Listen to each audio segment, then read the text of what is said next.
Hello, everybody. Welcome to Real Estate Matters. For over 11 years, the voice of real estate in Flagler County and Palm Coast, Florida.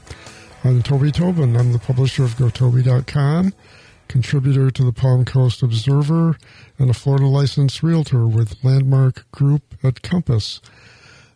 My co-host, Anna Maria Long, is at the Southeastern Builders Conference this week, so we'll hear about that in upcoming weeks, but today she's not here.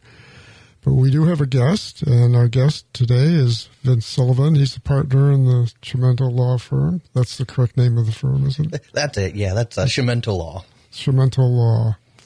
They're not firm. No, we're not that hard and fast. We're not firm. Okay. Well, we thank our sponsors. Our prime sponsors, Veranda Bay, a beautiful new private developing community of lots and luxury homes on the Intracoastal Waterway in Flagler Beach, or at least they're in the process of annexing into Flagler Beach. And they feature custom homes by Olson Homes, AR Homes by Arthur Ruttenberg, ICI Homes, and Hulbert Homes. And they've just newly opened up a new section that will feature homes by Toll Brothers and Dream Finders. And this community is off John Anderson, just south of State Road 100. And it's on the Intracoastal Waterway. We also thank the Flagler County Home Builders Association and the Hammock Community Church on A1A in the Hammock, where you can find me pretty much every Sunday at the 11 o'clock service. So, Vince, before we get into our main topic, I want to just go over some local stats to bring people up to date on how the market is. And we're off. The market is getting sluggish. It's each week it seems to be a little more sluggish than the week prior. But we're recording this on Friday, the day before it's broadcast on the radio. But as of noon today, 155 homes had been reported sold, single-family homes sold through the Flagler MLS system. And that compares to the entire month of July last year. 259 homes were sold. That's a little slowdown. But we usually have the last couple of days a rush of closings, particularly from the production builders. They meeting quotas. They have quotas they have to go after. Yeah. But we're definitely going to be coming in below last year's monthly number. But surprisingly, the median price this month so far is $360,000, and that compares to $360,000 compares to $360,000 last year. So it's spot on. We're not far off. Yeah, that's right on the money. And part of that is hidden cost reductions, particularly on the builder side, because they use incentives like buying down the mortgage rate, which costs them money out of pocket. I mean, they give the mortgage company money ahead to pay down the interest rate, but that's not reflected in the deed price. No, but it opens a whole another class of buyers that are priced out of the market right now because of the interest rates. Yeah, it is really, it's a concession. It's a price is a concession. Yeah. The other thing they're doing more now of today is, free upgrades. Like we'll give you the kitchen cabinet upgrade package for nothing. Oh, yeah. Or at that price. So the market is definitely getting softer. But I think that's probably, my guess is that's going to turn around before the end of the year, because I think that what Trump is doing has caused some turmoil. Oh, yeah, with the tariffs, And this uncertainty is not good for the housing market. It's the biggest investment most people ever make in their lifetimes, and to make that in uncertain conditions is kind of difficult for some people. But I do think what Trump is doing is probably going to bring mortgage rates down a little bit. I think so. And the way, just hearing the news and the pundits, it sounds like he's trying to get somebody in the Fed that wants to bring down rates. And unfortunately, it's a large committee, though. The Fed head of the Fed, has only just one vote on the overall board. But we'll see. But anyway, I think uncertainty is going to diminish. And I think the underlying pinnings for the market are very strong. We have still a national and local shortage of housing for the demand. I think that, the prices being fairly stable indicates fairly equal balance between buyers and sellers. I agree. But we have fewer buyers and sellers because of the uncertainty in the interest rates. Exactly, yeah. But I think that's going to change. Again, as in the past, the low end and the high end of the market tend to be the strongest. We've had 8 homes sold at $250,000 or less, and half of those were cash sales. We've had 7 homes sell in the $1 million plus market, and 4 of those 7 were cash. But yet, overall, the cash percentage is significantly lower. So the middle of the market tends to be financed. So, and I saw that as rates started climbing back up as we came out of COVID, and I deal with, that $250,000 buyer and the multi-million-dollar buyer. It was fun to watch that change because that typical family household, the mortgage financed household, that market slowed down, but that luxury property category just kind of kept going until recently. The days on market in the 250 and unders, days on market is only 21 days.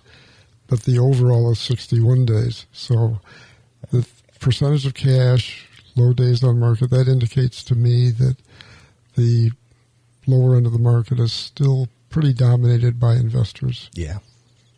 That don't have to use financing. Anyway, the 301 homes pending and 1,413 homes listed. That's, again, those are Flagler County MLS statistics. So I want to continue the discussion, as I promised last week, on deed-restricted communities, because that's becoming, even though it's still basically floating under the radar for most people, it's becoming a more important topic, especially in Florida. And we were talking last week about one subset of the deed-restricted communities, and that's the age-restricted communities. And one part that I wanted to get to last week and didn't was to just run quickly through a list of local communities that are age-restricted. I'm talking to those of you who, some of you are over 55, but still many years younger than I am. I'm afraid I'm going to get aged out of my senior. Oh, you'll be the oldest in there? Oh, I think I might be the oldest one now. But anyway, American Village, that's in the P section. That's where I live. And there's a portion of Central Landing's apartments in Town Center that is age-restricted.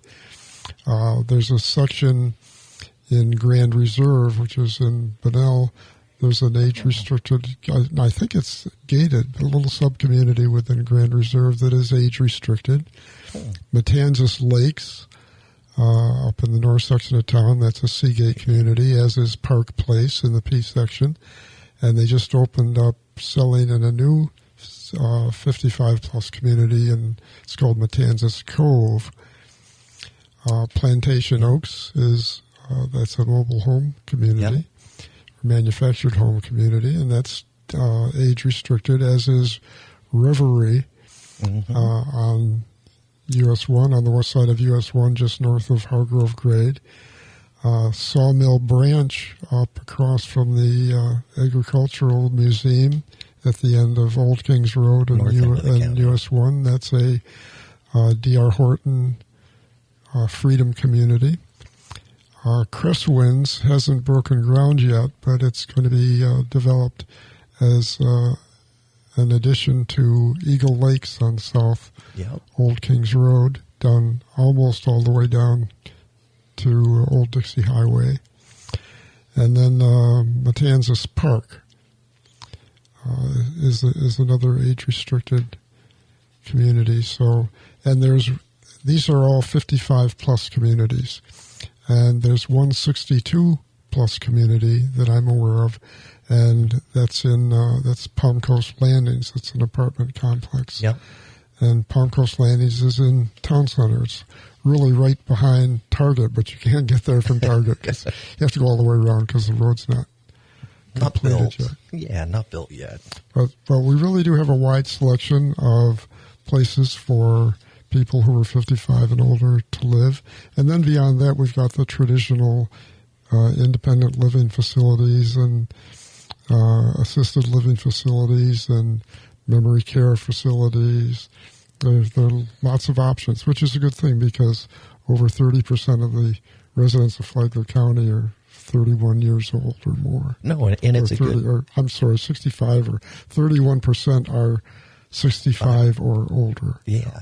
Well, and we need that mix here, right? Because if we go way back to yesteryear, Palm Coast was designed to be the retirement community back when ITT platted it. Mm-hmm. We've changed a little from that, but we still have that population here that loves this community because it's small and quiet. I didn't realize that list was that expansive.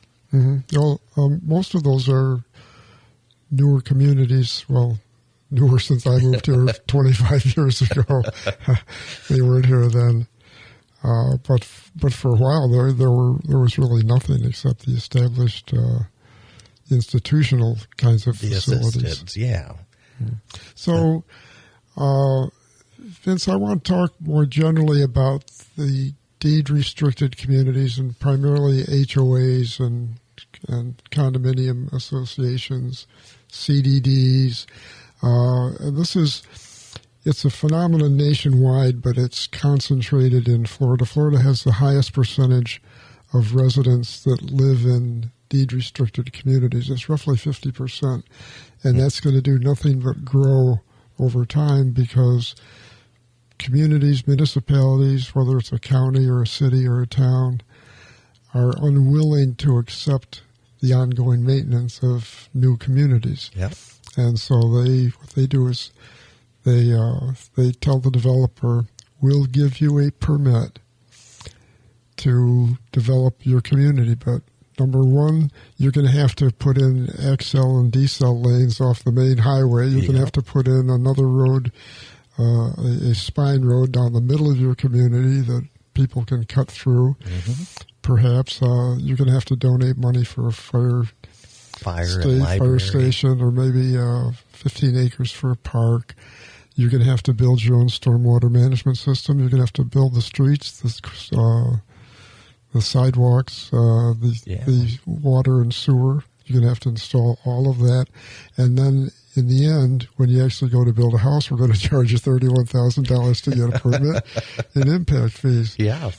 But and that's a Palm Coast number. We'll have to take a quick break now. Don't go away. This is a fun topic. At least it's fun for me. Don't go away. We'll be right back.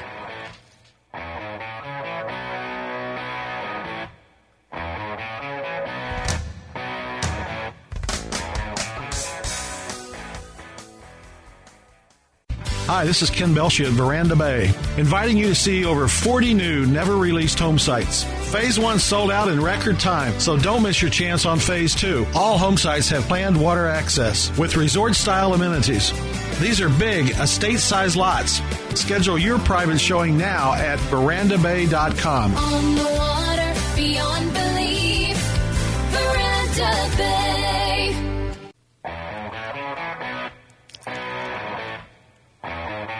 Well, welcome back, everybody. Thanks for staying with us. Another shout out to our sponsors, which is our primary sponsor anyway, Veranda Bay off John Anderson Boulevard down near Flagler Beach, Deluxe Communities on the Intercoastal Waterway. We're talking, and that would be an example, almost an extreme example of a homeowners association, because one of the things typically the homeowners associations have is a collection of amenities. Oh, yeah. Because by the time the developer has put in the streets, put in the sidewalks, buried the utilities, completed the stormwater management system, mm-hmm. And then, of course, bought the land and had to reconfigure the land, they've got a substantial amount of money invested compared to, say, what's invested in a standard IT&T infill lot in Palm Coast. So because they're going to naturally have to get more money out of their development per lot, than a standard infill lot, they have to make it more attractive. They have to give you a little more bang for your buck. Yeah, they have to give you bang for the buck because so they put in sometimes elaborate amenities.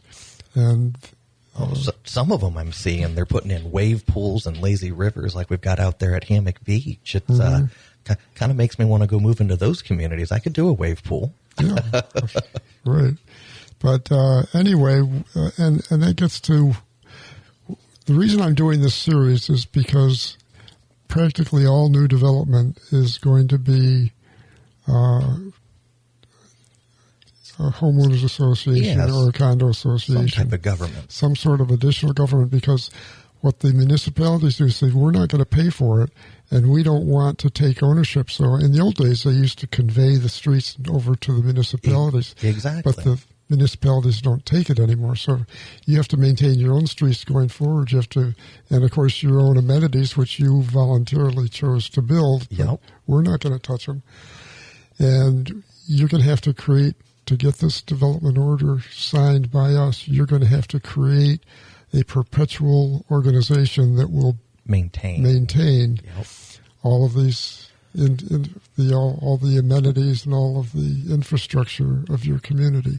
Except with one exception, they will take the water and sewer because they want to maintain that. They want to charge you for those utilities. Yeah, that's a big revenue stream for the municipalities.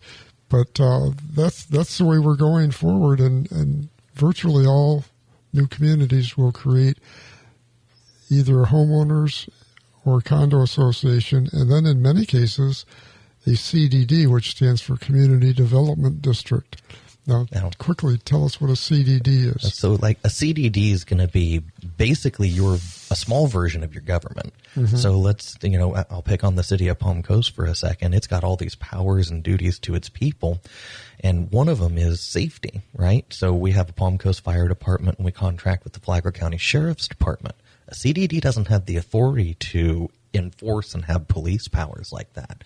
A CDD's job is to provide the services. So like at Town Center, if you look at that, that's a big CDD here in town that probably all of us have been to. If you've been to the Target on 100, you've been to a CDD.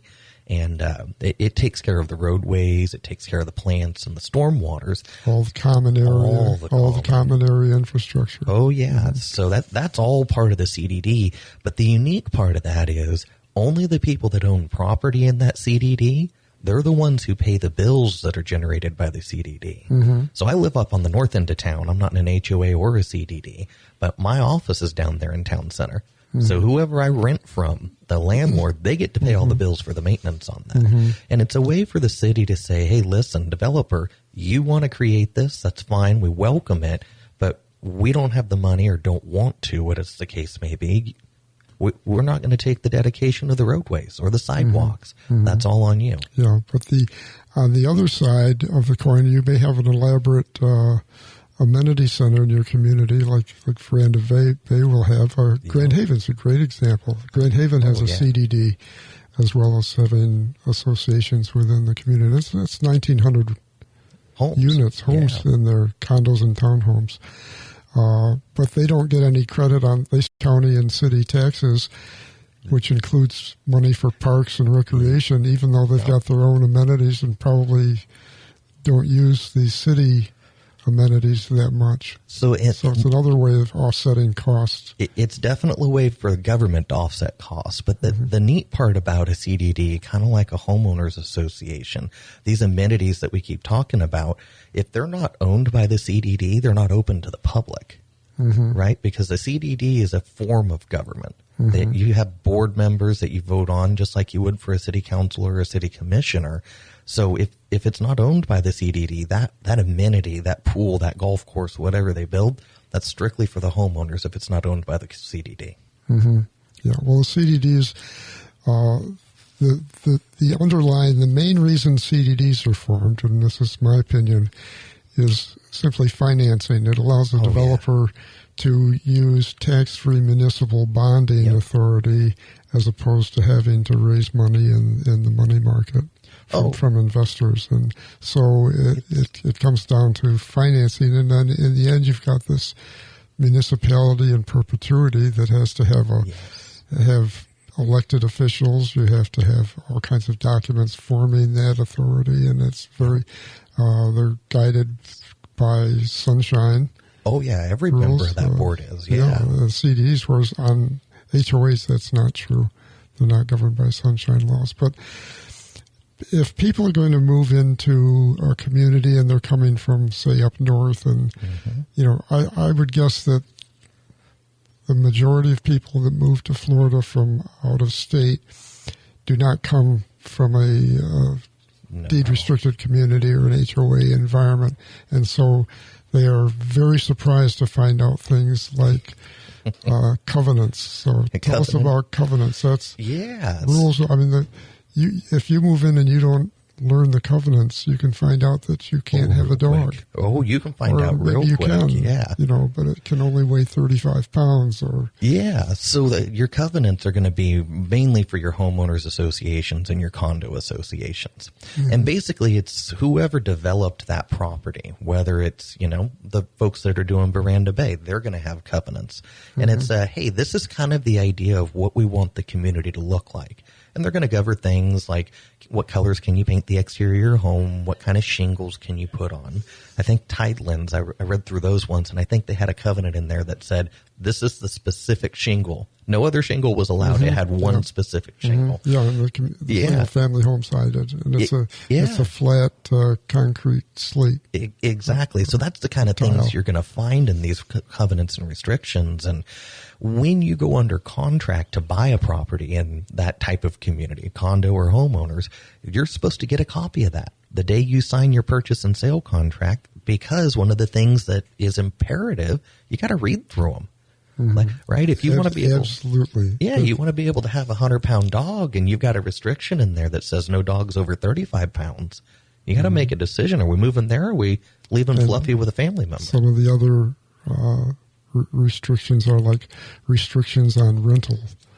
Yeah, being able to rent or not, and each association is different. I mean, there's no cookie cutter, although I have seen documents that were cookie cutters. I had property in Grand Haven where it was obviously a cut and paste from one of the previous communities within Grand Haven because they didn't change the association name. Well, it would have been a simple, find and replace in Word to do that, but they didn't. And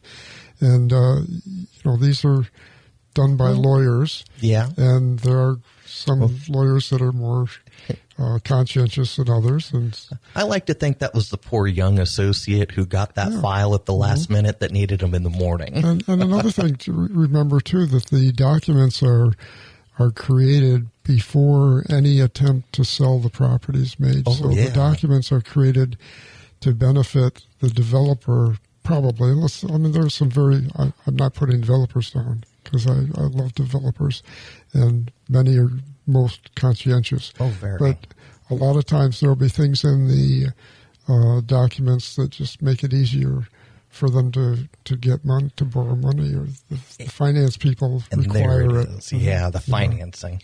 Back to the money. Back to the money.